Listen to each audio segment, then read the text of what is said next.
കർത്താവിൻ്റെ തിരുസന്നിധിയിൽ വലിയ വിശ്വാസത്തോടെയും സ്നേഹത്തോടെയുമാണ് നമ്മൾ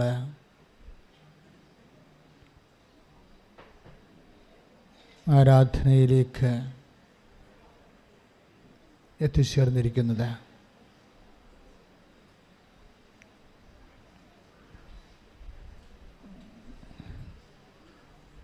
നമുക്കറിയാം, എല്ലാത്തിനും ഒരു മർമ്മമുണ്ട് അല്ലേ?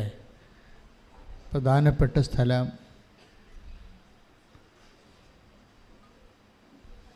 അതുപോലെ തന്നെ ആരാധനയ്ക്കും ദൈവാനുഭവത്തിനുമൊക്കെ ഒരു മർമ്മമുണ്ട്. ഈ മർമ്മം ചിലർക്ക് പെട്ടെന്ന് പിടികിട്ടും. പരിശുദ്ധാത്മാവിൻ്റെ ഒരു വലിയ അഭിഷേകമാണ്.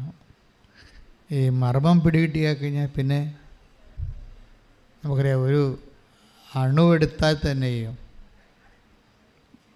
അല്ലെങ്കിൽ ഒരു കോശമെടുത്താലും എല്ലാത്തിനും ഒരു ന്യൂക്ലിയസും അതുപോലെ കേന്ദ്രബിന്ദുവൊക്കെ ഉണ്ട്. അതാണ് അതിൻ്റെ ഊർജ്ജസ്ഥാനം. ഈ ഉടമ്പടിയായാലും ഉടമ്പടിയുടെ ഊർജ്ജസ്ഥാനമുണ്ട്. ആ ഊർജ്ജസ്ഥാനം വെളിപ്പെട്ട് കിട്ടിയാൽ നമ്മൾ പിന്നെ ഒത്തിരി അലയേണ്ടി വരത്തില്ല. ഞാൻ ഇങ്ങനെ പറയാൻ കാര്യം, കഴിഞ്ഞ ദിവസം ഇവിടെ സുമംഗല എന്ന് പറഞ്ഞൊരു ചേച്ചി സാക്ഷ്യം പറഞ്ഞായിരുന്നു. അപ്പോൾ പത്തനംതിട്ടക്കാരത്തിയാണ്. സുമംഗല ആദ്യ ദിവസം ഇവിടെ വന്ന് മാതാവിനെക്കുറിച്ചൊക്കെ കേട്ട് ഇവിടെയൊക്കെ വന്ന് കണ്ട് എല്ലാമൊക്കെ മനസ്സിലാക്കി ആൾ പോയി. പിറ്റേ ദിവസം ഇവർ വരൂ. ഇവർക്ക് 5-6 പ്രശ്നങ്ങളാണ് ജീവിതത്തിൽ. പിറ്റേ ദിവസം വരുമ്പോഴേ ഇതിൻ്റെ ഊർജ്ജസ്ഥാനം, ഉടമ്പടിയുടെ ഊർജ്ജസ്ഥാനം ദൈവം ഇവർക്ക് പറഞ്ഞു കൊടുത്തു. അപ്പോൾ ഉടനെ ഉടമ്പടിയിൽ ആദ്യം തന്നെ അവരെഴുതി, ആദ്യ നിയോഗത്തിൽ, അമ്മേ എൻ്റെ വിഷയങ്ങളൊക്കെ പോട്ടെ, അമ്മയുടെ പ്രത്യക്ഷീകരണത്തിൻ്റെ സാക്ഷിയായി എന്നെ ഉയർത്തണമേ. Price the Lord. അതാണ് ഊർജ്ജസ്ഥാനം. അവർ ഒരു നോൺ ക്രിസ്ത്യനാണ്, പക്ഷേ ആദ്യ ദിവസം വന്ന് എല്ലാം കണ്ട് മനസ്സിലാക്കി പോയപ്പോൾ പരിശുദ്ധാത്മാവ് ഉടമ്പടിയുടെ ഊർജ്ജസ്ഥാനം പറഞ്ഞു കൊടുത്തു. അതുകൊണ്ടുള്ള ഗുണം എന്താണെന്നറിയോ? ബാക്കി ഇവരുടെ 5 കാര്യങ്ങളും പെട്ടെന്ന് നമ്മളെ കവളാസ് പൊട്ടണ പോലെ പടപടാന്ന് പൊട്ടി മാറുകയും. ഇതറിയാതെ എൻ്റെ IELTS, എൻ്റെ വസ്തു വിൽപ്പന, എൻ്റെ മകളുടെ കല്യാണമെന്നും പറഞ്ഞിരുന്ന ഈ ജന്മത്ത് ഈ സാധനം കിട്ടത്തില്ല. എപ്പോഴും നമ്മൾ ശ്രദ്ധിക്കേണ്ട വിഷയമാണിത്. മരമറിയാതെ ഇങ്ങനെ കൊടിയിട്ട ആൾക്കാർ ഇങ്ങനെ നടക്കണ കാണാം. ഇത് ഹോൾ ബൈബിൾ നമ്മളെടുത്താലും അതിൻ്റെ ഊർജ്ജസ്ഥാനം എന്താ? കർത്താവിൻ്റെ പുനരുദ്ധാനമാണ്, ക്രിസ്തുവിൻ്റെ പുനരുദ്ധാനമാണ്. ഇപ്പം നടപടി പുസ്തകത്തിൻ്റെ 1:8 വായിച്ച് ശ്രുതികട്ടെ. ഹല്ലേലൂയ, യേശുവേ നന്ദി, ഹല്ലേലൂയ, ഹല്ലേലൂയ, ഹല്ലേലൂയ. അപ്പോസ്തലപ്രവർത്തനങ്ങൾ 1:8. നടപടി പുസ്തകം 1:8. എന്നാൽ പരിശുദ്ധാത്മാവ് നിങ്ങളുടെ മേൽ വന്നു കഴിയുമ്പോൾ, എന്നാൽ പരിശുദ്ധാത്മാവ് നിങ്ങളുടെ മേൽ വന്നു കഴിയുമ്പോൾ നിങ്ങൾ ശക്തി പ്രാപിക്കും. ശക്തി പ്രാപിക്കും. ജെറുസലേമിലും യൂദയാ മുഴുവനിലും സമരിയായിലും ഭൂമിയുടെ അതിർത്തികൾ വരെയും നിങ്ങൾ എനിക്ക് സാക്ഷികളായിരിക്കുകയും ചെയ്യും. അപ്പം അതാണ് ദൈവിക ലക്ഷ്യം. നമ്മൾ ആദ്യമേ പ്രാർത്ഥിക്കേണ്ടത്, കർത്താവേ നിൻ്റെ പുനരുത്ഥാനത്തിൻ്റെ സാക്ഷികളായി എന്നെ ഉയർത്തണമെന്നാണ്. ശരിക്കും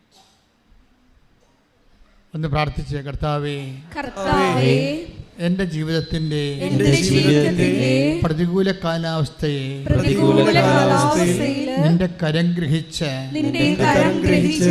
ഞാൻ ഈ കടല് നീന്തുന്ന കാലങ്ങളിലെ ഒക്കെയും എൻ്റെ കർത്താവേ, നിന്റെ പീഡാനുഭവത്തിന്റെയും നിന്റെ തിരുമരണത്തിന്റെയും നിന്റെ തിരുഉദ്ധാനത്തിന്റെയും സ്വർഗം അംഗീകരിക്കുന്ന സാക്ഷിയായി എന്നെ ഉയർത്തണമേ. ശ്രുതിക്കട്ടെ, ഹല്ലേലൂയ. ഉടമ്പടിയെടുത്തിട്ടുള്ള ഞങ്ങളെല്ലാവരെയും പരിശുദ്ധ അമ്മയുടെ പ്രത്യക്ഷീകരണത്തിന്റെ സാക്ഷികളാക്കി ഉയർത്തണമേ. ഹല്ലേലൂയ. പുനരുദ്ധാനത്തിന്റെ സാക്ഷികളാക്കണമേ.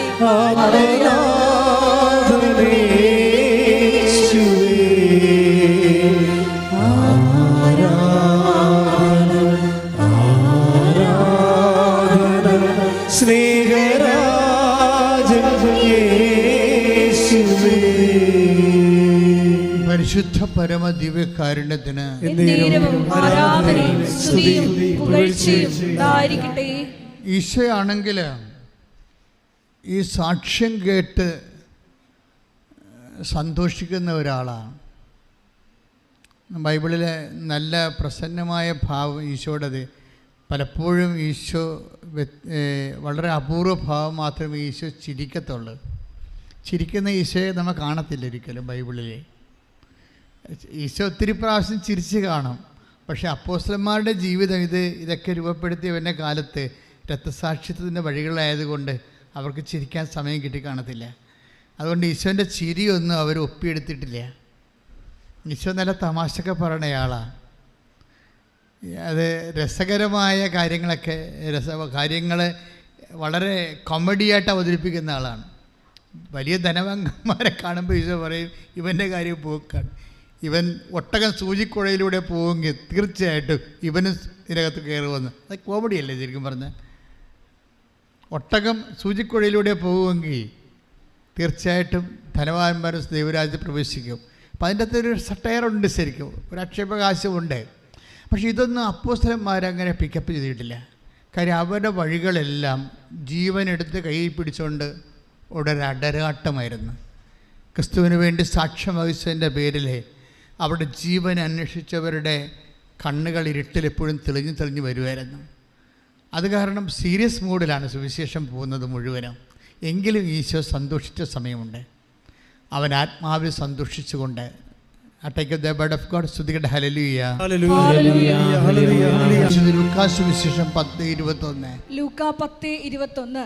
ആ സമയം തന്നെ പരിശുദ്ധാത്മാവിൽ ആനന്ദിച്ച്. Praise the Lord. ഈശോ ആനന്ദിക്കുന്നത് നമ്മുടെ ഈ ചളുവ് തമാശകട്ടല്ല, പരിശുദ്ധാത്മാവിലാണ്. വ്യത്യാസമുണ്ട്. പരിശുദ്ധാത്മാവിൽ ആനന്ദിച്ച് അവൻ പറഞ്ഞു. ആ സമയം തന്നെ അവൻ പരിശുദ്ധാത്മാവിൽ ആനന്ദിച്ചു പറഞ്ഞു. ഇനി എന്താ പറഞ്ഞെന്ന് കേട്ടെ. സ്വർഗത്തിന്റെയും ഭൂമിയുടെയും കർത്താവായ പിതാവേ, അവിടുത്തെ ഞാൻ സ്തുതിക്കുന്നു. എന്തെന്നാൽ അങ്ങ് ഇവ ജ്ഞാനികളിൽ നിന്നും ബുദ്ധിമാന്മാരിൽ നിന്നും മറച്ചു വെക്കുകയും ശിശുക്കൾക്ക് വെളിപ്പെടുത്തുകയും ചെയ്തു. അതേ പിതാവേ, അതായിരുന്നു അവിടുത്തെ അഭീഷ്ടം.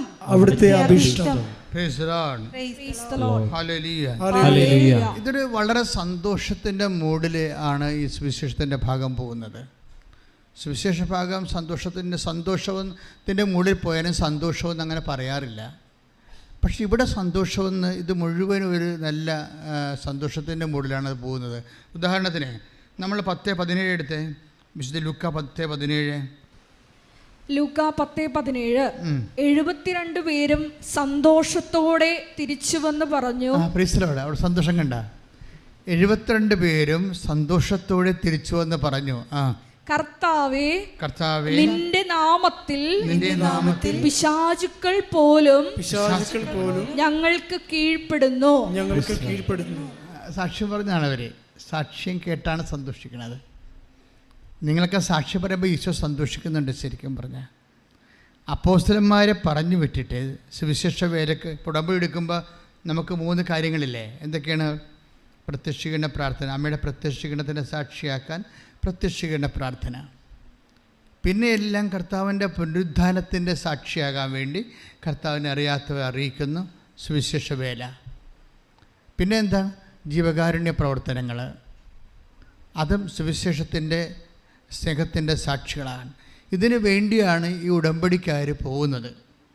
ഉടമ്പടിക്കാർ തിരിച്ചു വന്നിട്ടാണ് അവർ സാക്ഷ്യം പറയണത്. അപ്പോഴും നമ്മളെല്ലാം കൈയടിക്കും. സിസ്റ്ററും അച്ഛനും ഒക്കെ സാക്ഷ്യം പറയുമ്പോൾ നിങ്ങൾ കൈയടിക്കത്തില്ല, അറിയാതെ തന്നെ കൈയടിക്കും, സന്തോഷം കൊണ്ടാണ്. ഇത് തന്നെ സുവിശേഷ കാലത്ത് സംഭവിച്ചതാണിത്.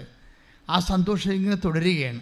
എന്തെല്ലാം ദൈവം തൻ്റെ മനുഷ്യനെ സന്ദർശിക്കുന്നു അപ്പോഴെല്ലാം മനുഷ്യന് സന്തോഷമുണ്ടായിട്ട് അവൻ സന്തോഷിച്ച് കൈയടിക്കും.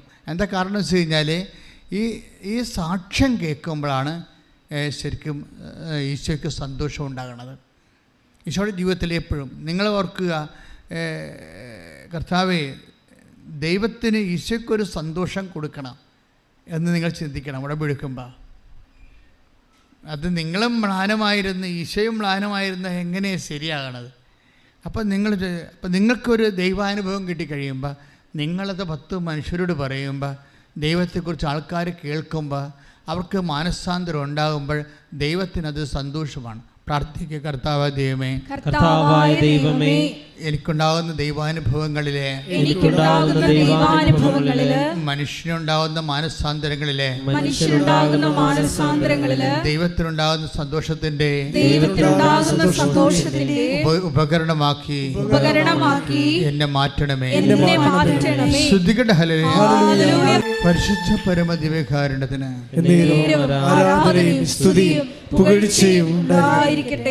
ഇത് വളരെ സിമ്പിളാണ്. പക്ഷെ ഇതിൻ്റെ കറക്റ്റ് കാര്യങ്ങൾ നിങ്ങൾ അറിഞ്ഞാൽ ഇപ്പം തന്നെ ഈശോ തന്നെ ഈ 72 പേരെ വിടുന്നത് എങ്ങനെയാണ്? കൃപാസനത്തിൽ നിന്ന് ഓരോ ദിവസവും 100 കണക്കിന് മനുഷ്യർ കർത്താവിൻ്റെ ദൗത്യങ്ങളെ ഏറ്റെടുത്തുകൊണ്ട് ദൈവസ്നേഹത്തോടെ പോവുകയാണ്.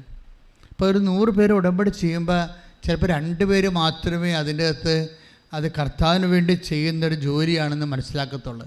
അല്ലാത്തവരൊക്കെ എൻ്റെ മകളെ കെട്ടിക്കണം, അല്ലെങ്കിൽ എൻ്റെ വസ്തു വിൽക്കണം, ആ വിഷയത്തിലാണ് നിങ്ങൾ എല്ലാവരും കൂടുതൽ പ്രാധാന്യം. അതുകൊണ്ടാണ് ഇത് ലാഗ് ചെയ്യാൻ കാരണം. ദൈവത്തിനൊരു പറയും, ഇപ്പോൾ നിങ്ങളെ വസ്തു വിട്ടിട്ട് ദൈവത്തിന് എന്ത് കാണിക്കാനാണ്? ഒന്നുമില്ല. അപ്പോൾ നിങ്ങൾ ബുദ്ധി ഉണ്ടെങ്കിൽ ചിന്തിക്കണം, ഇത് ദൈവത്തെ എന്തെങ്കിലും പ്രയോജനമുണ്ടേ? ദൈവം നിങ്ങളെ അനുഗ്രഹിക്കുകയും ചെയ്യണം. നിങ്ങളുടെ വസ്തു വിറ്റിട്ട് ദൈവത്തിന് എന്ത് കാണിക്കുക? നിങ്ങൾക്ക് PR കിട്ടിയിട്ട് ദൈവത്തിന് എന്താ? ഒരു കാര്യമില്ല. അപ്പം തന്നെ ചിന്തിക്കണം, ദൈവത്തിന് പ്രയോജനമുള്ള വ്യക്തികളായിട്ട് മാറണം. ഇതാണ് എൻ്റെ എളുപ്പം. 10 കൊല്ലമൊക്കെ കൊണ്ട് എൻ്റെ മക്കളെ ഞാൻ സത്യമായിട്ട് എൻ്റെ ടൈം ഷോർട്ടനിങ് ഇരിക്കണത് എപ്പോഴാണ്?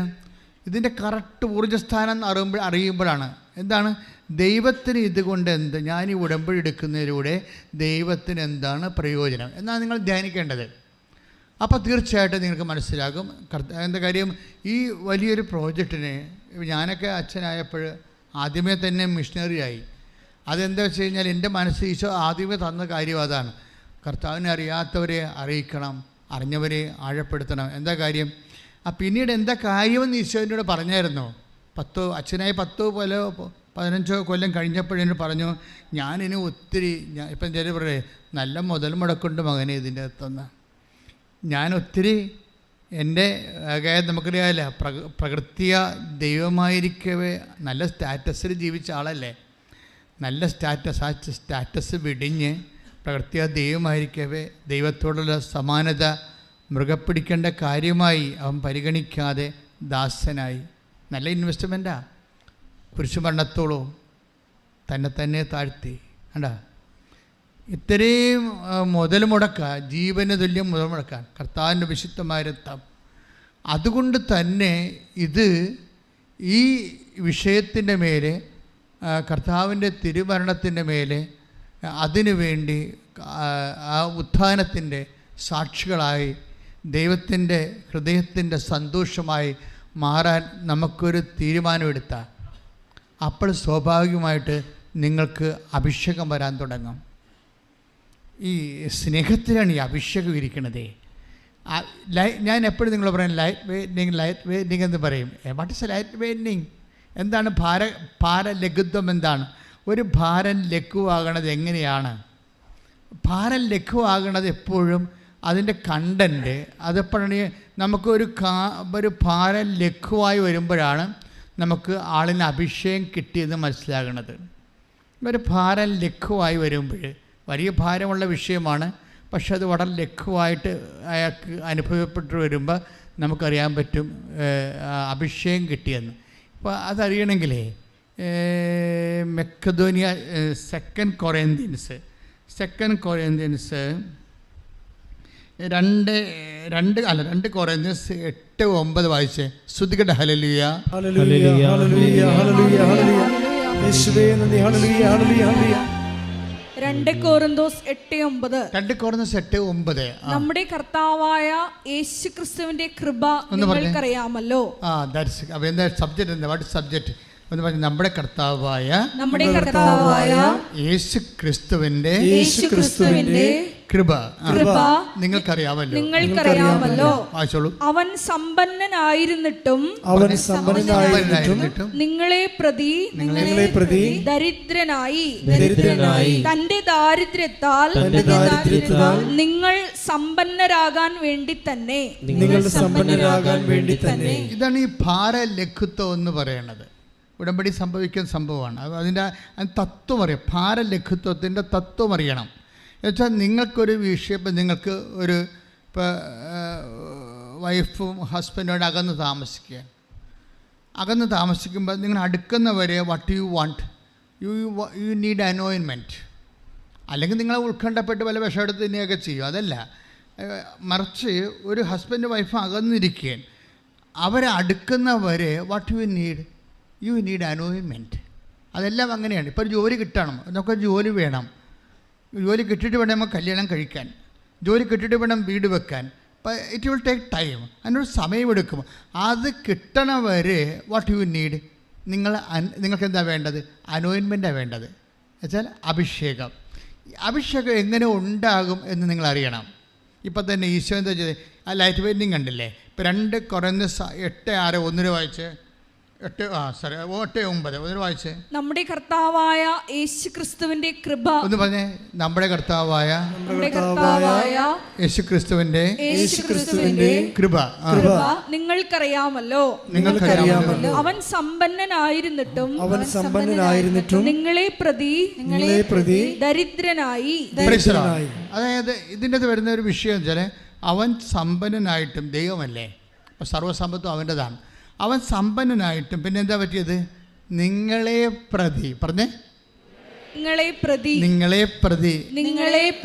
എന്ത് പറ്റി? ദരിദ്രനായി. അല്ലേ?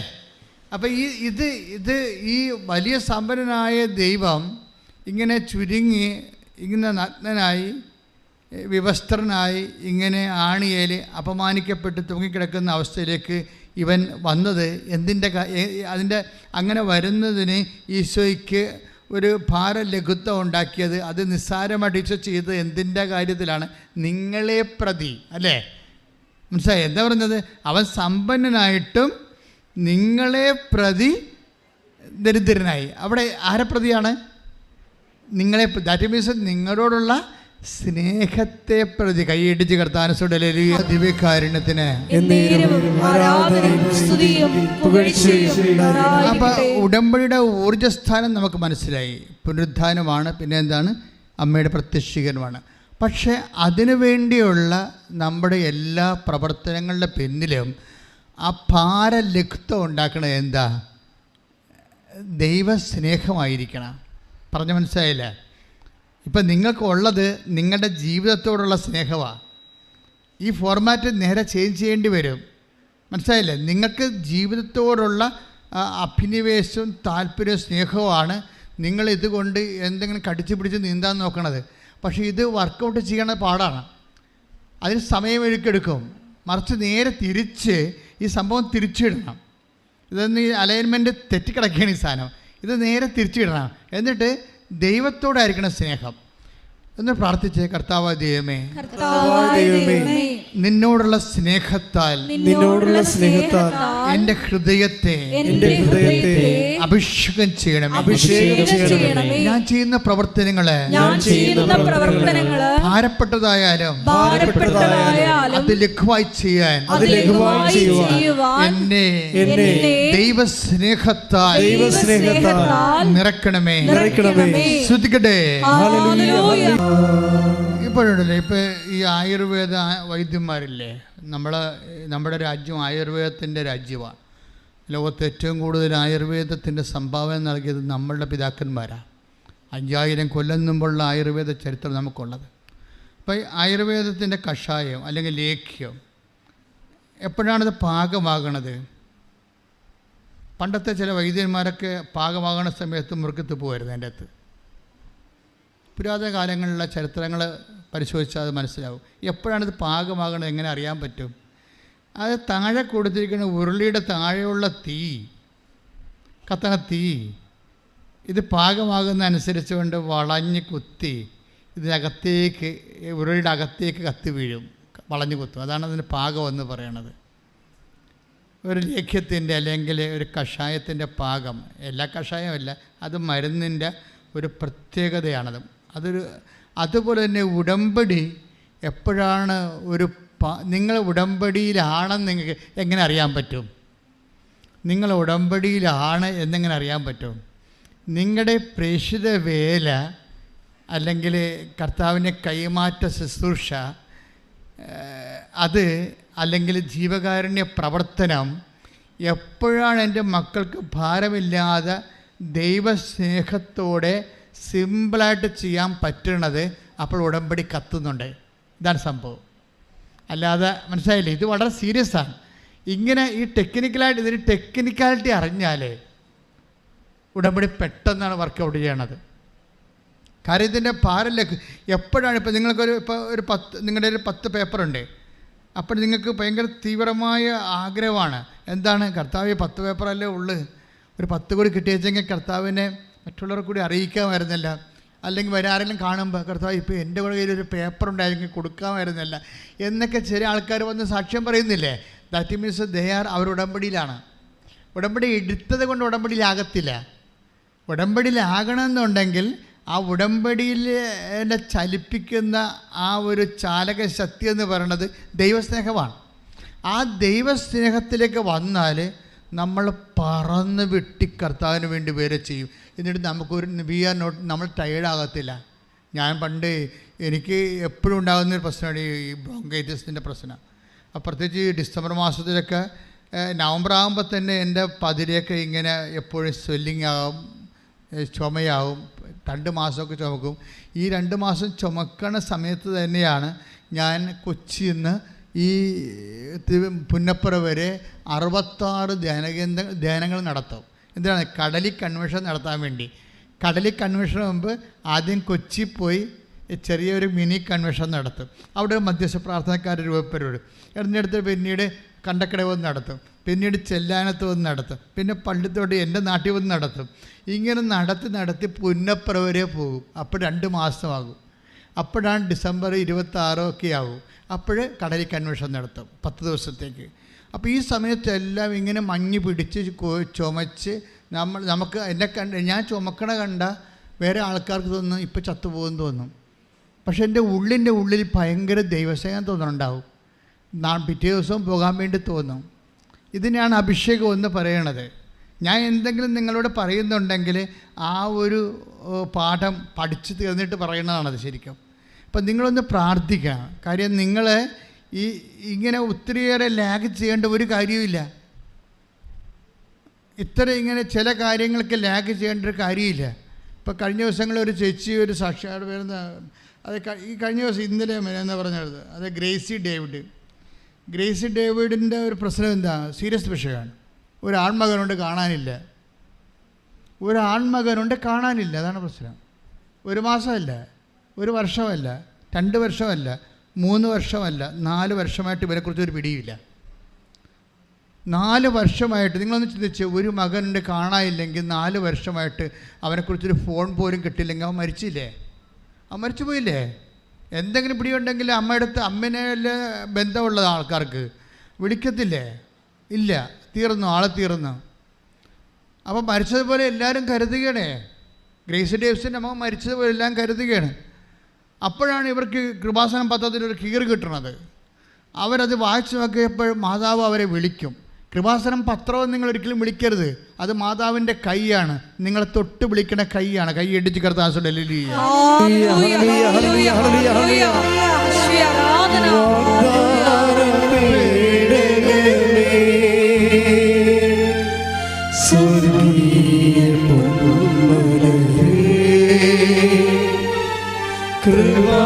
കൃപാസനത്തിൻ്റെ അമ്മേ, പ്രസാദപരമാതാവേ,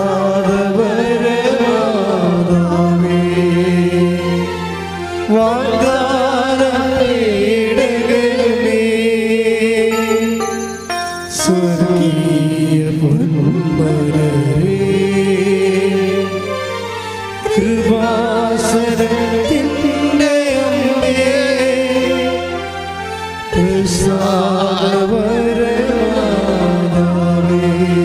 പരിശുദ്ധ പരമദിവ്യകാരുണ്യത്തിന് നേരവും ആരാധനയും സ്തുതിയും പുകഴ്ചയും ഉണ്ടായിരിക്കട്ടെ. അപ്പോൾ അവരത് കിട്ടിയ ഉടനെ പാഞ്ഞ് ഇവിടെ വന്ന് പെട്ടെന്ന് ഒരു ഉടമ്പടിയും എടുത്ത്, അവരുടെ പ്രശ്നം ഒന്നേ ഉള്ളൂ. 6 പ്രശ്നമൊന്നും അവർക്കില്ല.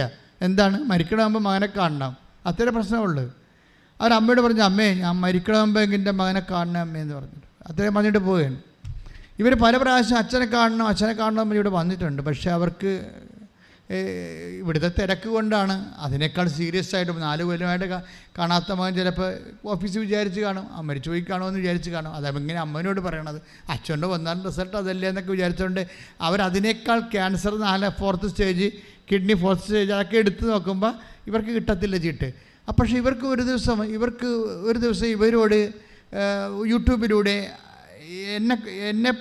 എന്നെ ചേർത്ത് അമ്മ പറയും, അതായത് നീ അച്ഛനെ കാണേണ്ട കാര്യമില്ല, അമ്മയെ കണ്ടാൽ മതി എന്ന് പറയും. അച്ഛനെ കാണേണ്ട കാര്യമില്ല, അത് ഇവർക്ക് അഭിഷേകമായിട്ട് കിട്ടും, ഇവരുടെ ചങ്കിൽ കൊള്ളും. അച്ഛനെ കാണേണ്ട കാര്യമില്ല, അമ്മയെ കണ്ടാൽ മതിയല്ല എന്ന്. അപ്പോൾ ഉടനെ ഇവരെന്നാ ചെയ്യുന്നത് വെച്ച് കഴിഞ്ഞാൽ, ഇവരുടെ ടൈം കഴിയുമ്പോൾ ഇവർ വീട്ടിലിരുന്ന് യൂട്യൂബിൽ ആരാധന കൂടും. ഗ്രേസി ഡേവിഡ് തൃശ്ശൂർക്കറിയാം, ഈ ദിവസങ്ങൾ നടന്ന സാക്ഷ്യമാണ്. അപ്പോൾ വീട്ടിലിരുന്ന് ആരാധന കൂടും. ആരാധന കൂടുമ്പോൾ ആരാധനയിൽ പ്രാർത്ഥനയുടെ സമയത്ത് ഈശോ മെസ്സേജ് പറയും. ഈശോ പറയും, നിങ്ങളുടെ കുടുംബത്തിൽ നിന്ന് ഇറങ്ങിപ്പോയവർ തിരിച്ചു വന്നുകൊണ്ടിരിക്കുന്നതെന്ന് പറയും. നിങ്ങളുടെ കുടുംബത്തിൽ നിന്ന് ഇറങ്ങിപ്പോയവർ തിരിച്ചു വന്നുകൊണ്ടിരിക്കുന്നത് കർത്താവ് അരുളിച്ചെന്ന് പറയും. ഇതോടുകൂടി ഗ്രേസി ഡേവിഡ് അവിടെ നിന്ന് ചാടി വീഴും അടുക്കളയിൽ നിന്ന്. കഴിഞ്ഞ് ഭർത്താവിനോട് പറഞ്ഞത്, നമ്മുടെ കാര്യം, നമ്മുടെ ആരാധന ഇന്ന് കൃപാസനത്തിൽ നടന്ന് അവരിവിടെ വന്നിട്ടില്ലേ, നമ്മുടെ ആരാധന നമ്മുടെ മകൻ വരുമെന്ന് കർത്താവ് പറഞ്ഞിട്ടുണ്ടെന്ന് പറഞ്ഞ അച്ഛനോടില്ലേ ഭർത്താവിനോട് പറയും. അവിടെ അതായത് അതോടുകൂടി തന്നെ പിറ്റേ ദിവസം ഇവരെ അവിടെ മകൻ വിളിക്കും. ശ്രുതികട ഹല്ലേലൂയ. ഒരു വിഷയം പോണ പൊക്കുണ്ടല്ലേ, എത്ര സ്പീഡാണ്. പക്ഷെ ആ അമ്മയാണ് ഞാൻ അപ്പോൾ ആദരിച്ചത്. കാരണം വെച്ച് കഴിഞ്ഞാൽ അവർ അടുക്കള ഇരുന്നുകൊണ്ട് യൂട്യൂബിൽ കൃപാസനം ധ്യാനം ഓൺലൈൻ കൂടിക്കൊണ്ടിരിക്കുകയാണ്. അപ്പോൾ കേൾക്കുന്ന മെസ്സേജ് അവരുടെ മകനെക്കുറിച്ചല്ല പറയണത്, ഒരു മകൻ. പക്ഷേ അവർ വിശ്വാസത്തിൽ അവരുടെ മകനാണെന്ന് പ്രഖ്യാപിക്കുകയാണ്. വിശ്വാസം ഒരു പ്രഖ്യാപനമാണ്. അവരുടെ മകനാണെന്ന് ഞാൻ അവൻ്റെ പേര് പറഞ്ഞില്ലല്ലോ. പറഞ്ഞോ? എനിക്ക് പേര് കർത്താവ് തന്നില്ല. നിൻ്റെ വീട്ടിൽ നിന്ന് ഇറങ്ങിപ്പോയ മകൻ തിരിച്ചു വരുന്നു എന്നാണ് പറഞ്ഞത്. അത് മെസ്സേജാണ് പറഞ്ഞത്. അപ്പം മെസ്സേജ് പറയുമ്പോൾ ചില അണ്ണന്മാർ ഇതിങ്ങനെ ധ്യാന കേന്ദ്രന്മാർ കുറേയൊക്കെ പൊടിക്കൈയൊക്കെ പറയും, മകൾ വരുന്നതൊക്കെ പറയും. ഇതൊക്കെ ശരിയാണോ? അപ്പം ധ്യാനം കൂടുന്ന ആൾക്കാർ തന്നെ ഇതുപോലെ വിണ്ണന്മാരുണ്ടെന്നുണ്ടെങ്കിൽ, വിശ്വാസമില്ലാത്തവരുണ്ടെങ്കിൽ അവരങ്ങനെ എഴുതിത്തള്ളും. പക്ഷേ അഭിഷേകമുള്ളവർക്ക് എന്താ, അവർക്കറിയാം ഇത് അവർക്കുള്ള മെസ്സേജാണ്. അവരവിടെ നിന്ന് ചാടി പറഞ്ഞത്, ഇത് നടന്ന കൃപാസനത്തിൽ നടന്നത് നമ്മുടെ ആരാധനയാണ് നടന്നത്. അച്ഛൻ പറഞ്ഞത് നമ്മുടെ മകൻ വരുന്നുണ്ടെന്ന്. എന്തൊരു വിശ്വാസത്തിലാണ്! ഈ വിശ്വാസത്തിലേക്ക് ദൈവം അഡ്രസ്സ് ചെയ്യും. അപ്പം തന്നെ ദൈവം ഈ ഭൂമിയിൽ എവിടെയെങ്കിലും അവനുണ്ടെങ്കിൽ ഈ വിശ്വാസമുള്ള അമ്മയ്ക്ക് കൊണ്ടുവന്ന് കൊടുക്കും. അതാണ് വിശ്വാസത്തിന് ശക്തി. കൈയടിച്ച് കിടത്താണ്. അപ്പോൾ ഈ ഒരു വിശ്വാസം കണ്ടില്ലേ, ഗ്രേസി ഡേവിഡിൻ്റെ വിശ്വാസം കണ്ടല്ലേ? ഈ വിശ്വാസം തന്നെ ചില സമയത്ത് ഇപ്പോൾ ഗ്രേസി ഡേവിഡ് ഇത്രയും വിശ്വസിച്ച് മകനെ കിട്ടിയെന്ന് വിചാരിച്ചല്ല, മകനെ കിട്ടിയല്ലോ. എങ്കിലും വിശ്വാസം അപകട മേഖലയിലാണ്. ഒരിക്കലും നമുക്ക് വിശ്വാസം കിട്ടിയെന്ന് പറഞ്ഞാൽ, കഴിഞ്ഞ പ്രാവശ്യം എങ്ങനെ ധ്യാനം അവസാനിച്ചത്? ഒരിക്കൽ പ്രകാശം ലഭിച്ചവർ വീണുപോയാൽ, അല്ലേ? നമ്മൾ ഹെബ്രായർ 4:6 വായിച്ച് ശ്രുതികട ഹല്ലേലൂയ. ഹല്ലേലൂയ ഹല്ലേലൂയ ഹല്ലേലൂയ ഹല്ലേലൂയ ഹല്ലേലൂയ യേശുവേ നന്ദി. ഹല്ലേലൂയ ഹല്ലേലൂയ ഹല്ലേലൂയ ഹല്ലേലൂയ ഹല്ലേലൂയ ഹല്ലേലൂയ യേശുവേ നന്ദി, യേശുവേ ആരാധന. 6:4 ശ്രുതികട ഹല്ലേലൂയ. ഒരിക്കൽ പ്രകാശം ലഭിക്കുകയും ഒരിക്കൽ പ്രകാശം ലഭിക്കുകയും സ്വർഗീയ സമ്മാനം ആസ്വദിച്ചറിയുകയും കണ്ടില്ലേ? നേരത്തെ കണ്ടില്ലേ? ഇത് അതായത് ഇപ്പം ഗ്രേസി ഡേവിഡിൻ്റെ വിഷയം എന്താണ്? ഒരിക്കൽ പ്രകാശം ലഭിക്കുകയും പറഞ്ഞ് ഒരിക്കൽ പ്രകാശം ലഭിക്കുകയും അല്ലെങ്കിൽ ഒരിക്കൽ വിശ്വാസം ലഭിക്കുകയും ഒരിക്കൽ വിശ്വാസം ലഭിക്കുകയും സ്വർഗീയ സമ്മാനം ആസ്വദിച്ചറിയുകയും ചെയ്തവരെ എന്താണ് ദൈവം ഇപ്പം അവളുടെ പ്രാർത്ഥനയ്ക്ക് ഉത്തരം കിട്ടില്ല. മകനെ കൊണ്ടുവന്ന് പിറ്റേ ദിവസം കൊടുത്തില്ലേ? 72 മണിക്കൂറിനുള്ള സംഭവം എല്ലാം ക്ലിയർ ആയില്ലേ?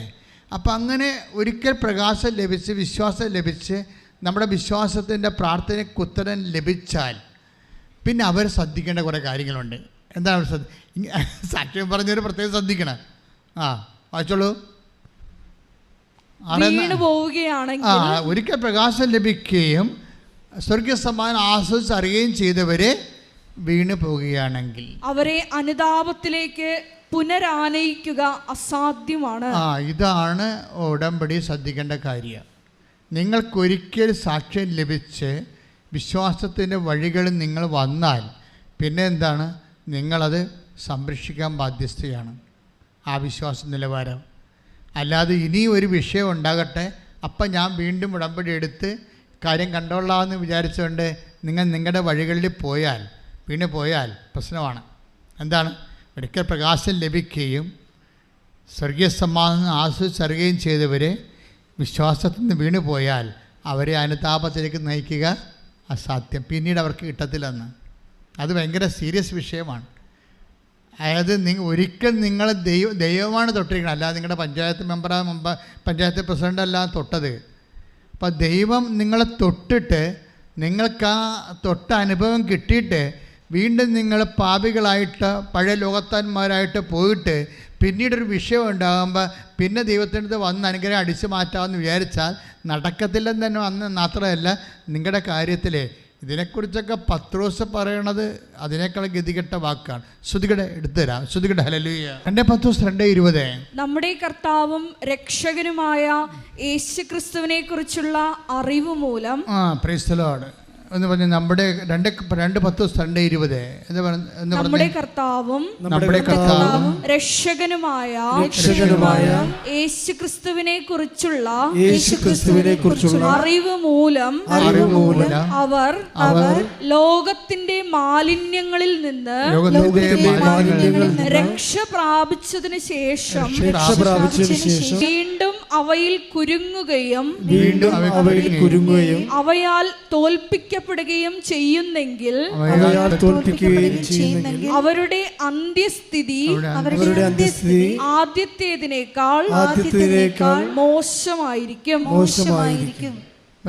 ഈ വീണ് പോണ ആൾക്കാരല്ലേ, വിശ്വാസം ഒരിക്കൽ ലഭിച്ചു, അടയാളം കിട്ടി, സാക്ഷ്യം പറഞ്ഞു, പിന്നീട് ഒരിക്കലും അവർ പിന്നീട് പഴയതുപോലെ ആ കാലം കഴിയുമ്പോൾ വീണ്ടും ലോകത്താനായിട്ട് ജീവിച്ചിട്ട് പിന്നീടൊരു പ്രശ്നം ഉണ്ടാകുമ്പോൾ ദൈവത്തിലേക്ക് വന്നാൽ അവരെ ദൈവം വിളിക്കണത് പന്നി എന്നാണ് വിളിക്കണത്. അതിൻ്റെ താഴത്തെ വായിച്ചേ. 2 പത്രോസ് 2:22. 2 പത്രോസ് 2:22. നായ് ഛർദിച്ചത് തന്നെ വീണ്ടും ഭക്ഷിക്കുന്നു. നായ് ഛർദിച്ചത് തന്നെ പിന്നെയും ഭക്ഷിക്കുന്നു. കുളിച്ച പന്നി ചെളിക്കുണ്ടിൽ വീണ്ടും ഉരുളുന്നു എന്ന പഴമൊഴി അവരെ സംബന്ധിച്ച് ശരിയാണ്. എന്താ പ്രശ്നം വെച്ച് കഴിഞ്ഞാൽ നിങ്ങളെപ്പോഴും ശ്രദ്ധിക്കും, ഒരിക്കലും ഇപ്പം ഗ്രേസി ഡേവിഡ് അവർക്ക് വിശ്വാസം കണ്ടവരല്ലേ, അവരുടെ ദിവ്യകുർബാനയിൽ നിന്ന് ഈശോ പറഞ്ഞ് അവരുടെ മകൻ വരുന്നുണ്ടെന്ന് അവരത് വിശ്വസിച്ചു. മകൻ വരികയും ചെയ്തു പിറ്റേ ദിവസം. ഇനി ഗ്രേസി ഡേവിഡ് വീണ് പോയാൽ അവളെ നായെന്ന് പട്ടിയെന്ന് അല്ലെ പന്നിയെന്ന് വിളിക്കത്തുള്ളൂ ദൈവം. എന്താണ്? നായ ഛർദ്ദിച്ചത് തന്നെ പിന്നെയും തിന്നുന്നു. വീണ്ടും അതായത് ദൈവാനുഗ്രഹം കിട്ടിയിട്ട് പിന്നീട് നമ്മളുടെ താല്പര്യത്തിനനുസരിച്ച് പിന്നെ ചതിയോ വഞ്ചനയോ സെക്സോ മോശമായിട്ടുള്ള ജീവിതമോ മദ്യമോ ഇങ്ങനെയൊക്കെ പലതരത്തിലുള്ള ഏഷണിയോ പരദൂഷണമോ പകയോ വിദ്വേഷമോ ചതിയോ അഹങ്കാരമോ ഇങ്ങനെ ലോകത്താനായിട്ട് പോയി കഴിഞ്ഞാൽ പിന്നെ എന്താ പറയുക, പിന്നീട് അവരെ തിരിച്ച് കൃപയിലേക്ക് കൊണ്ടുവരിക അസാധ്യമാണ്. പിന്നീട് അത് തിരിച്ചു തരത്തില്ല. കാര്യം എന്താണ്? നിങ്ങൾ ദൈവത്തിനെതിരായിട്ടാണ്. ദൈവത്തിൻ്റെ കൃപ നേരെ നേരെ കണ്ടിട്ട് പോലും നിങ്ങളുടെ മറ്റൊരു ജീവിതം, അതിനെ നിങ്ങൾക്ക് ആസ്വാദ്യം തോന്നിയ ഒരു ജീവിതം കണ്ടപ്പോൾ ദൈവത്തെ മാറ്റിയിട്ട് നിങ്ങളത് സ്വീകരിച്ച് ദൈവത്തോട് അവിശ്വസ്തത കാണിച്ചതാണ്. നിങ്ങൾക്കറിയാമല്ലോ, അഭിഷേകം നഷ്ടപ്പെടുന്നതിൻ്റെ പ്രധാനപ്പെട്ട കാരണം നമുക്ക് സ്നേഹവും വിശ്വസ്തതയുമാണ്. ഇതിൻ്റെ അകത്ത് ശ്രദ്ധിക്കേണ്ട 2 പോയിൻ്റുകൾ. സ്നേഹം, അതായത് നിങ്ങൾക്ക് ദൈവത്തിനോട് സ്നേഹം കൂടിക്കൂടി വരികയാണെങ്കിൽ അഭിഷേകം എന്ത് ഭാരമുള്ള സംഭവമാണെങ്കിലും നമുക്ക് എടുക്കാനുള്ള അഭിഷേകം ഉണ്ടായിക്കൊണ്ടിരിക്കും ദൈവത്തോടുള്ള. ഇപ്പം നിങ്ങൾക്ക് മക്കളില്ലെന്ന് വിചാരിച്ചോ, അപ്പോൾ നിങ്ങളുടെ കൂട്ടുകാരത്തിക്ക് മക്കളുണ്ട്, അനിയത്തിക്ക് മക്കളുണ്ട്, ചേട്ടത്തിക്ക് മക്കളുണ്ട്. അപ്പോൾ നിങ്ങളുടെ അമ്മായി പറയും, നീ മച്ചാണ്, നീ അസത്താണ്, നോക്കി നിനക്ക് മാത്രം എന്താ മക്കളില്ലാത്ത, വേറെ എല്ലാവർക്കും മക്കളുണ്ടല്ലോ എന്ന് പറയുമ്പോൾ നിനക്ക് തോന്നുന്നു വല്ല കറണ്ട് കമ്പിയേലും പിടിച്ച് അത്ത് കളയാമെന്ന് തോന്നും. അത് അഭിഷേകം ഇല്ലാഞ്ഞിട്ടാണ്. പക്ഷേ ഈ ഒരു സിറ്റുവേഷനിൽ ഇപ്പം നിൻ്റെ കുടുംബ ചുറ്റുമുള്ള പ്രശ്നങ്ങൾ എന്തുമാത്രം രൂക്ഷമായി നിനക്കെതിരെ വരുമ്പോൾ ദൈവം ഉദ്ദേശിക്കണ അതല്ല. അതിനൊപ്പം തന്നെ ഈ താമര അല്ലെങ്കിൽ ആമ്പല് അത് പെരുവെള്ളം വർഷകാലം വരുമ്പോൾ എന്തു ചെയ്യും? ചീഞ്ഞു പോവുക? ഇല്ല. ആ വെള്ളത്തിൻ്റെ മുകളിൽ വരും ആ സംഭവം, ഇല്ലേ? അത് തണ്ട് നീട്ടിയ എൻ്റെ താമര വെള്ളത്തിൻ്റെ പ്രളയം വന്നാലും വെള്ളത്തിൻ്റെ മുകളിൽ വരും. എൻ്റെ ദൈവവേദന ഇതുപോലെ നിനക്ക് ചുറ്റും ക്ലേശങ്ങൾ പെരുകുമ്പോൾ ദൈവസ്നേഹം നീ സ്വീകരിച്ച് ദൈവത്തെ മാത്രം സ്നേഹിച്ച് മറ്റുള്ളവരാരും സ്നേഹിക്കാൻ യോഗ്യരല്ലെന്ന് മനസ്സിലാക്കി സ്നേഹിച്ചാൽ ഇത് തന്നെയാണ് ഫലമെന്ന് മനസ്സിലാക്കി ദൈവത്തിൽ നിൻ്റെ ജീവിതം കൊണ്ട് തന്നെ നീ സ്നേഹിച്ച് ജീവിതം നീ അവലംബമാക്കി ദൈവത്തിൽ ആശ്രയം വെച്ചുകൊണ്ട് നീ സങ്കടങ്ങളുടെയും പ്രളയത്തിൻ്റെയും മുകളിലേക്ക് വരാൻ വേണ്ടി നീ അഭിഷേകത്തിനായി സ്തുതിക്കട്ടെ. ഹല്ലേലൂയ.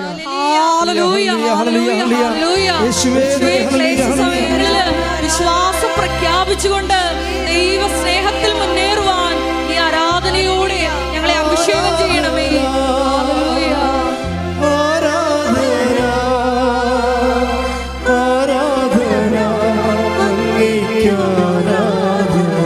ഇങ്ങനെ കൊടിയ ക്ലേശങ്ങളിലെ ദൈവസ്നേഹം നിറച്ച് ദൈവത്തിന് വേണ്ടി എനിക്ക് എൻ്റെ മക്കളെ ഈ ഉടമ്പടിയുടെ ഏറ്റവും വലിയ വിജയം എന്ന് പറയണത് നമുക്കറിയാമല്ലോ, അതായത് നിത്യജീവൻ വരെ പ്രാപിക്കാൻ പറ്റിയ ഇന്ധനം ഇതിനകത്തുണ്ട്.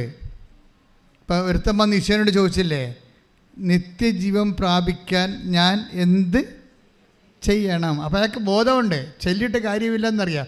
എന്ത് പ്രാർത്ഥന ചൊല്ലണമെന്നല്ല ചോദിച്ചത്. Take the word of God. ശ്രദ്ധിക്കട്ടെ. ഹല്ലേലൂയ. മത്തായി 19:16. ഒരാൾ അവനെ സമീപിച്ച് ചോദിച്ചു, ഒരാൾ അവനെ സമീപിച്ച് ചോദിച്ചു, ഗുരു നിത്യജീവൻ പ്രാപിക്കാൻ ഞാൻ എന്ത് നന്മയാണ് പ്രവർത്തിക്കേണ്ടത്? അപ്പം അങ്ങക്കൊരു ക്ലൂ ഉണ്ടല്ലേ, ഒരു ക്ലൂ ഉണ്ട്. എന്താണ് കാര്യം? എന്ത് പ്രാർത്ഥന ചൊല്ലണമെന്നല്ല അവൾ ചോദിച്ചത്. നിത്യജീവൻ പ്രാപിക്കാൻ ഞാൻ എന്ത് പ്രാർത്ഥന ചൊല്ലണമെന്നല്ല ചോദിച്ചത്, എന്ത് സൽപ്രവർത്തികൾ ചെയ്യണമെന്നാണ് ചോദിക്കണത്. അപ്പോൾ ഇതിനകത്ത് നിത്യജീവൻ എന്ന് പറയുന്ന ഒരു ദൈവത്തിൽ നമുക്ക് തരാൻ പറ്റുന്ന ഏറ്റവും വലിയ പ്രോമിസ് പോലും നമുക്ക് ലഭിക്കണത് ചൊല്ലിയിട്ടല്ല കിട്ടണത്, പിന്നെ എന്താണ്, ചെയ്തിട്ടാണ് കിട്ടണത്.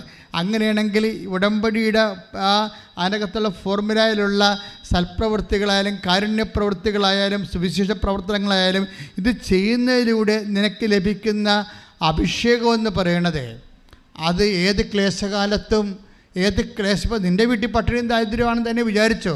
അപ്പോൾ നിങ്ങൾ ചോദിക്കുക, പിന്നെ ദാരിദ്ര്യം കൊണ്ട് കിറുനാറിയിട്ട് പാടില്ല, പിന്നെയാണ് നാട്ടുകാരെ സഹായിക്കാൻ നടക്കണത്. പക്ഷേ എന്തായാലും സഹായിക്കുന്നതാണ് അഭിഷേകം എന്ന് പറയണത്. മനസ്സിലായ? നിനക്ക് ഇല്ല, ഉള്ളതിൽ നിന്ന് സഹായിക്കുമ്പോൾ ഉള്ളിൻ്റെ ഉള്ളിൽ സന്തോഷം തോന്നുന്നതിനാണ് അഭിഷേകം എന്ന് പറയണത്. അതിനാണ് പരിശുദ്ധാത്മാവ് എന്ന് പറയണത്. Take the word of God. 2 കൊരിന്ത്യർ 8:2. ശ്രുതികട. ഹല്ലേലൂയ. യേശുവേ നന്ദി. ഹല്ലേലൂയ ഹല്ലേലൂയ ഹല്ലേലൂയ ഹല്ലേലൂയ. യേശുവേ സ്തുതി. ഹല്ലേലൂയ.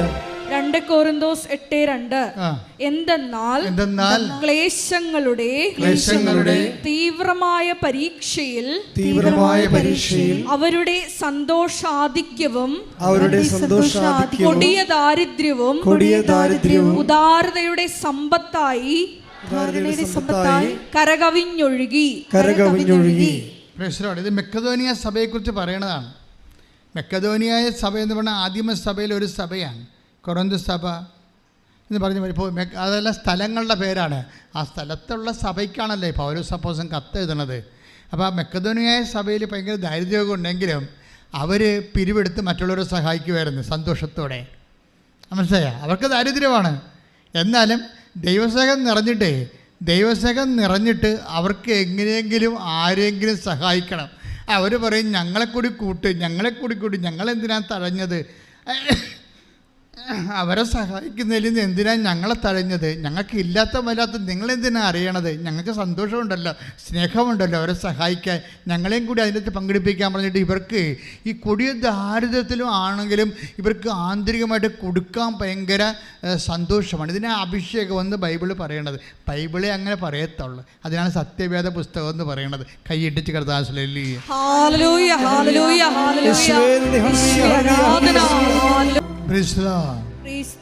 അതായത് ഈ കാരുണ്യ പ്രവൃത്തികൾ നമുക്ക് നിത്യജീവൻ വരെ നമുക്ക് ലഭിക്കാൻ സാധ്യതയുള്ളതാണ്. ക്രിസ്തുവിൻ്റെ പുനരുത്ഥാനത്തിൻ്റെ സാക്ഷ്യത്തെ പെടുത്തുന്ന കാരുണ്യ പ്രവൃത്തികളും സൽപ്രവൃത്തികളും സുവിശേഷ വേലയും.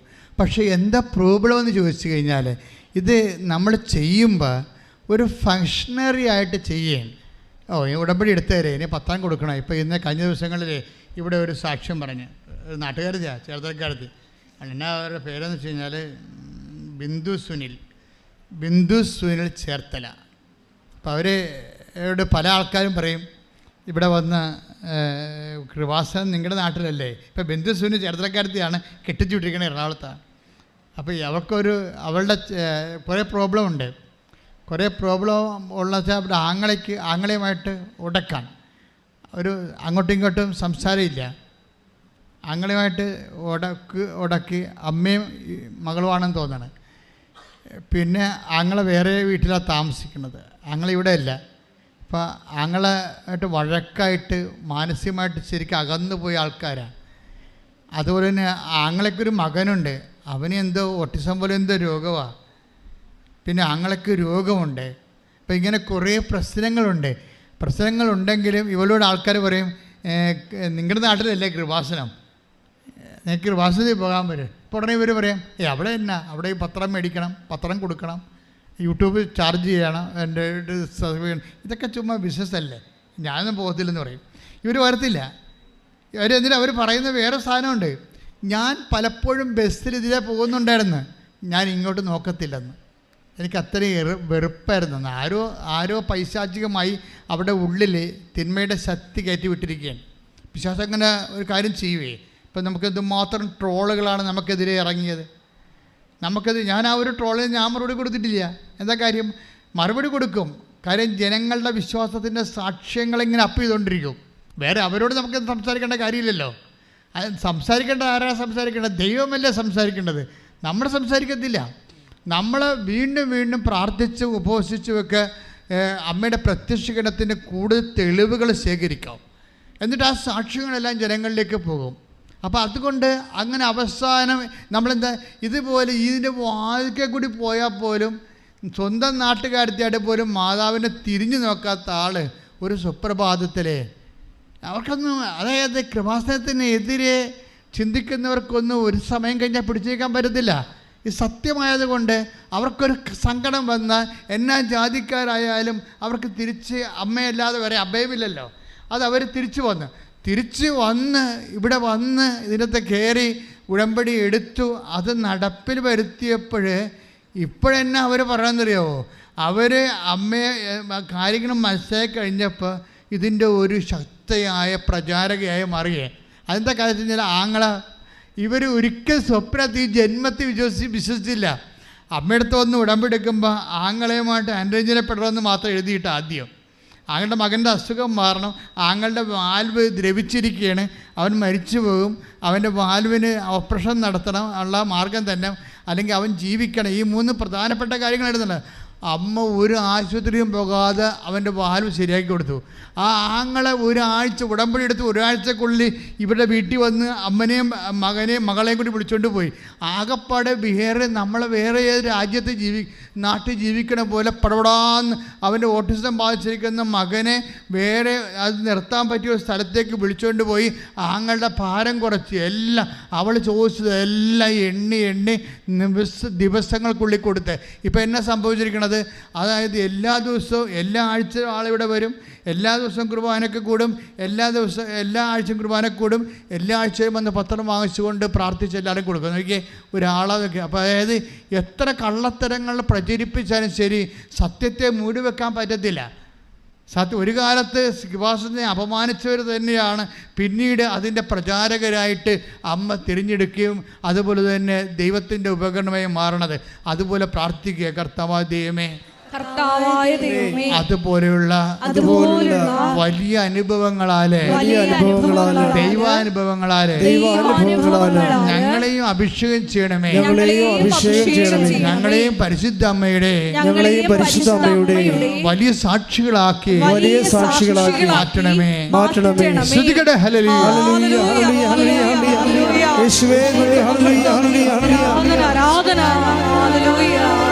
ഉടമ്പടി പ്രാർത്ഥനയിൽ അമ്മ ഉടനടി പരിഹാരമേകും. ഉടമ്പടി പ്രാർത്ഥനയിൽ അമ്മ ഉടനടി പരിഹാരമേകും. അവൻ പറയുന്നത് ചെയ്തിടും. ജീവിതം ധന്യമായി തീർന്നിടും. അവൻ പറയുന്നത് ചെയ്തിടും. ജീവിതം ധന്യമായി തീർന്നിടും. പരിശുദ്ധ പരമദിവ്യകാരുണ്യത്തിന് ആരാധനയും സ്തുതിയും പുകഴ്ചയും ഉണ്ടായിരിക്കട്ടെ. അതായത് വിശ്വാസ നിമ്നോന്നതങ്ങൾ, അതായത് നമ്മുടെ ജീവിതത്തിൽ ഇപ്പോൾ കണ്ടില്ലേ, അത് ഇപ്പോൾ ഗ്രേസി ഡേവിഡിൻ്റെ വിശ്വാസം നമ്മൾ കണ്ടു, അതുപോലെ ബിന്ദു സുനിൻ്റെ വിശ്വാസം കണ്ടു. അപ്പോൾ ഇവർക്ക് ഇപ്പോൾ ചില സമയത്ത് വിശ്വാസം ഇങ്ങനെ വേദിയേറ്റം പോലെ ഇങ്ങനെ ഉയർന്നു വരണ കാണാം. പക്ഷേ ഒരു പ്രശ്നം എന്ന് വെച്ച് കഴിഞ്ഞാൽ അതുപോലെ തന്നെ വിശ്വാസം താഴുകയും ചെയ്യും. മനസ്സിലായില്ലേ? നമ്മൾ എത്ര വിശ്വാസത്തിൽ ഉന്നതരാണെങ്കിലും ശരി, നമുക്ക് നല്ല ശക്തമായ രോഗങ്ങളോ അല്ലെങ്കിൽ അപകടങ്ങളോ അല്ലെങ്കിൽ എന്തെങ്കിലും സാമ്പത്തിക തകർച്ചയോ കുടുംബത്തിൽ കലക്കമോ ഒക്കെ ഉണ്ടായാൽ നമ്മളെ വിശ്വാസം താഴുന്നില്ലെങ്കിലും വിശ്വാസം ഇങ്ങനെ പമ്മി നിൽക്കണ കാണാം. മനസ്സിലായില്ലേ? അപ്പോൾ എപ്പോഴും നമ്മൾ വിശ്വാസത്തെ അഡ്രസ്സ് ചെയ്യുമ്പോൾ ശ്രദ്ധിക്കേണ്ട ഒരു കാര്യമുണ്ട്. വിശ്വാസത്തെ അഡ്രസ്സ് ചെയ്യുമ്പോൾ നിങ്ങളെ പ്രാർത്ഥനയിൽ മാത്രം നിങ്ങളെ വിശ്വാസം കൂട്ടാനും കുറക്കാനും പറ്റത്തില്ല. ഇപ്പോൾ കർത്താവിനോട് അപ്പോസ്തലന്മാർ എന്താ പറയണത്? ഞങ്ങളുടെ അവിശ്വാസം പരിഹരിക്കണമേ, അല്ലേ? അവിശ്വാസം പരിഹരിക്കണമേ. അപ്പോൾ അതൊരു പ്രാർത്ഥന സ്റ്റൈലാണ് പറയണത്. പക്ഷേ വിശ്വാസത്തിൻ്റെ സ്വഭാവം എന്ന് വെച്ച് പറഞ്ഞാൽ ഒരാഴ്ച അതിങ്ങനെ ഉയർന്നു വന്നാൽ അടുത്ത ആഴ്ച വേറെ എന്തെങ്കിലും, ഇപ്പം നിങ്ങളെ മുഖത്ത് നോക്കി നട്ടെടുത്ത് മുളക്കാത്തൊരു നോണ നിങ്ങളുടെ ഭർത്താവ് പറഞ്ഞെന്ന് വിചാരിച്ചോ? പല കൂട്ടുകാരന്മാരൊക്കെ ഇപ്പോൾ കത്തൊക്കെ എഴുതത്തില്ലേ? ഇപ്പോൾ കൂട്ടുകാരന്മാരൊക്കെ ചിലപ്പോൾ കത്തൊക്കെ എഴുതും. ചിലപ്പോൾ വീട്ടിൽ തന്നെ ഉള്ള ആൾക്കാർ നമ്മുടെ വീട്ടിൽ തന്നെ ഉള്ളൊരു ചതിക്കണതായിരിക്കും, ഇല്ലേ? ചിലരൊക്കെ അമ്മായിമാരൊക്കെ പറഞ്ഞിട്ട് മരുമകൾക്ക് എതിരെ മകനെയൊക്കെ കത്തെഴുതണില്ലേ? അപ്പോൾ കത്തെഴുതിയിട്ട് അവൾ അങ്ങനെയാണ്, അവൾ എപ്പോഴും മൊബൈലാണ്, എപ്പോഴും രാത്രി പോകാൻ വിളിയാണ്, ആരെ വിളിക്കണമെന്ന് അറിയാൻ പാടില്ല. അവൾ പിഴച്ചവളാണെന്ന് പറയത്തില്ല, ആരെ വിളിക്കണമെന്ന് അറിയാൻ പാടില്ലെന്നേ പറയത്തുള്ളൂ. മനസ്സിലായില്ലേ? ഇങ്ങനെയൊക്കെ പറഞ്ഞുള്ള കുഴപ്പമെന്ന് വെച്ച് കഴിഞ്ഞാൽ പിന്നീട് ഒരിക്കലും നിങ്ങൾ ദൈവത്തിൻ്റെ അടുത്ത് വരാൻ പറ്റത്തില്ല. നിങ്ങളിപ്പോൾ ഒരാളെ ചതിക്കാൻ വേണ്ടി എന്തെങ്കിലും ഒരു ഏഷണി പറഞ്ഞു കൊടുത്ത് അവരുടെ ജീവിതം നിങ്ങൾ നശിപ്പിച്ച് കളഞ്ഞ് വിചാരിച്ചോ? ഉടമ്പടി എടുക്കുമ്പോൾ നിങ്ങൾ എപ്പോഴും ശ്രദ്ധിക്കണമെന്ന് വെച്ചാൽ നിങ്ങൾക്ക് ഇങ്ങനെയുള്ള ചരിത്രം ഉണ്ടെങ്കിൽ അത് നിങ്ങളുടെ ഹിസ്റ്ററിയാണ്. മരുമകളുടെ ജീവിതം തകർത്തതും മകളുടെ ജീവിതം തകർത്തതും അയൽവാസിയുടെ കല്യാണം മുടക്കിയത് നിങ്ങളുടെ ചരിത്രമാണെന്ന് വിചാരിച്ചോ? അങ്ങനെയാണെങ്കിൽ നീ കണ്ണീരോടെ നിങ്ങൾ പ്രായശ്ചിത്തമായിട്ട് പ്രേക്ഷിത പ്രവർത്തനം ചെയ്യണം. എന്താ കാര്യത്തിൽ വെച്ചാൽ നിങ്ങളെ കാരണം എത്രയോ പേര് കണ്ണീര് കുടിച്ച് നിങ്ങൾ തൽക്കാലം ജയിക്കാൻ ചെയ്തതാണ്. എപ്പോഴും നമ്മൾ ശ്രദ്ധിക്കേണ്ടത് ദൈവത്തിൻ്റെ മുമ്പിൽ ജയിക്കാൻ നോക്കണം. മനുഷ്യന്മാരുടെ മുമ്പിൽ ജയിച്ചിട്ട് കഥയൊന്നുമില്ല. കുറച്ച് കഴിയുമ്പോൾ അവരും ചാകും, നമ്മളും ചാകും. പിന്നെ ആര് ജയിച്ച് ആര് തോറ്റെന്ന് എങ്ങനെ അറിയാൻ പറ്റും? പറഞ്ഞാൽ മനസ്സിലായില്ലേ? ഇപ്പം നിങ്ങൾ അയൽവാസിയുടെ ജയിച്ചു, അല്ലെങ്കിൽ നിങ്ങളുടെ കൂട്ടുകാരത്തിൻ്റെ ജയിച്ചു. ഇപ്പം കുറച്ച് കഴിയുമ്പോൾ നിങ്ങളും ചത്ത് അവരും ചത്ത്, തീർന്നില്ല പരിപാടി. അപ്പോൾ അതോടുകൂടി ആര് ജയിച്ച് ആരെ തോറ്റെന്ന് അറിയാൻ പറ്റത്തില്ല. ഗാലറിയിൽ ഇരിക്കുന്നവർക്ക് കൈയടിക്കാൻ മാത്രമേ പറ്റത്തുള്ളൂ. പക്ഷേ നിങ്ങളുടെ ആ വാദിയും പ്രതിയും ഈ മണ്ണിൽ മരിച്ചു വീഴും കുറച്ച് കഴിയുമ്പോൾ. ഒരാഴ്ച മുമ്പ് മരിക്കുമെന്നേ ഉള്ളൂ, ചിലപ്പോൾ അത്രേ ഉള്ളൂ. അപ്പം അതുകൊണ്ട് ഈ മനുഷ്യന്മാരുടെ മുമ്പിൽ ജയിക്കുക എന്നുള്ള ജഡികമായ ഈ ആത്മാവിൻ്റെ പ്രവർത്തനങ്ങളില്ലേ, അതിനോട് ഗുഡ് ബൈ പറയണതാണ് ഉടമ്പടി പെട്ടെന്ന് കയറി കത്താൻ എളുപ്പം. അപ്പം നിങ്ങളൊന്ന് ചിന്തിക്കണം, ആരുടെയെങ്കിലും ജീവിതം നശിപ്പിച്ച് കളഞ്ഞിട്ടുണ്ടോ? ആരുടെയെങ്കിലും ഇപ്പം കടക്കാരെന്നൊക്കെ പറയണത് ആരാണ്? മേടിച്ചിട്ട് കൊടുക്കത്തില്ലെന്നും നിങ്ങൾക്ക് മനസ്സുണ്ടേ മേടിക്കൂ എന്നൊക്കെ പറയുന്ന ആൾക്കാരില്ലേ. നിങ്ങൾ ഇവിടെ കൃപാസനത്തിൻ്റെ അകത്ത് പ്രത്യക്ഷീകരണ പ്രാർത്ഥന എടുക്കുമ്പോൾ ഉടനെ നിലയം വിളിച്ച് മാതാവെ രക്ഷിക്കണേ, കർത്താവെ രക്ഷിക്കണേ, എൻ്റെ ജീവിതം തീർന്നൊക്കെ പറയും. പക്ഷേ നിങ്ങൾ പുറത്തിറങ്ങുമ്പോൾ നിങ്ങൾ കയ്യിരിപ്പ് വേറെ ആണല്ലോ. പ്രത്യക്ഷീകരണ പ്രാർത്ഥന കഴിഞ്ഞ് പുറത്തിറങ്ങുമ്പോഴേ നിങ്ങൾ യഥാർത്ഥ അസൽ രൂപം വരുന്നുണ്ടല്ലോ, അതല്ലേ കുഴപ്പം. അത് കുഴപ്പമാണ്. അപ്പം അതുകൊണ്ട് അത് തിരുത്താം കൃത്യമായിട്ട്. നിങ്ങളുടെ കയ്യിൽ എന്തെങ്കിലും വശപ്പശകുണ്ടെങ്കിൽ അത് കറക്റ്റ് ചെയ്തിട്ട് ദൈവ പൈതലിനെ പോലെ വ്യാപരിക്കാൻ നോക്കണം. അതുകൊണ്ടാണ് പറയണത്, ഒരിക്കൽ പ്രകാശം ലഭിച്ചൊരു വീണ് പോയാൽ അവിടെ അന്ത്യസ്ഥിതി ആദ്യത്തിനേക്കാളും മോശമായിരിക്കും. എന്ന് വെച്ചാൽ ദൈവം പിന്നെ അവരെ തിരിഞ്ഞു നോക്കത്തില്ല. അപ്പോൾ ദൈവം തിരിഞ്ഞു നോക്കാത്ത അവസ്ഥയിൽ നിങ്ങളുടെ കൈയിരിപ്പ് ശരിയാണെന്ന് നോക്കണം. ദൈവം എന്താ ഇത്രയും നാളെ ഇപ്പോൾ ഉടമ്പടി എടുത്തു, നിങ്ങളെന്താ തിരിഞ്ഞു നോക്കാത്ത ദൈവം? അപ്പം നിങ്ങളെ തിരിഞ്ഞു നോക്കണം. അതാണൊരു മാർഗം. ഇപ്പം നിങ്ങൾ ഉടമ്പടി എടുത്തു, എന്നിട്ട് ദൈവം നിങ്ങളെ തിരിഞ്ഞു നോക്കണില്ല. അപ്പോൾ പിന്നെ എന്താ ചെയ്യേണ്ടത്? നിങ്ങളെ തിരിഞ്ഞു നോക്കണം. എൻ്റെ കൈ വല്ല വഴിപ്പശു കൊണ്ടാ, ആരുടെയും ജീവിതം ഞാൻ കണ്ണീര് കുടിപ്പിച്ചിട്ടുണ്ടാ, ഇപ്പോഴും ഞാൻ വാങ്ങിച്ച് കൊടുക്കാതെ വെച്ചിട്ടുണ്ടാ, ഉണ്ടായിട്ടും കൊടുക്കാതെ വെച്ചിട്ടുണ്ടാ, അതെടുത്തിട്ട് വേറെ ആൾക്കാർക്ക് കൊടുത്തിട്ടുണ്ട്, എന്തെങ്കിലും സൂത്രപ്പണി തരികിടപ്പരോട് കാണിച്ചിട്ടുണ്ടാ. ഇങ്ങനെ കുറേ കാര്യങ്ങൾ നിങ്ങൾ ദൈവത്തിൽ നിരക്കാത്തത് ചെയ്തിട്ടുണ്ടെങ്കിൽ അതിനെക്കുറിച്ച് അനുതാപം ഉണ്ടാകണം. അനുതാപം ഉണ്ടായിട്ട് അങ്ങനെയുള്ള കയ്യാങ്കളികളെല്ലാം സ്റ്റോപ്പ് ചെയ്തിട്ട് മാപ്പ് ചോദിക്കണം, കർത്താവിനോട് പ്രാർത്ഥിക്കുക. കർത്താവായ ദൈവമേ, എൻ്റെ ഉടമ്പടി സ്വീകാര്യമാകാൻ വേണ്ടി എൻ്റെ ഹൃദയത്തെ നീ തകർക്കണമേ. തകർന്ന ഹൃദയത്തിന്റെ കാഴ്ചകളാണ് നീ സ്വീകരിക്കണമെന്ന് സുവിശേഷത്തിന്റെ വെളിപ്പാടിലൂടെ ഞാൻ തിരിച്ചറിഞ്ഞ് പ്രാർത്ഥിക്കുന്നു. കർത്താവേ, അനുതാപത്താൽ എന്നെ അഭിഷേകം ചെയ്യണം. ശ്രുതികട ഹല്ലേലൂയ.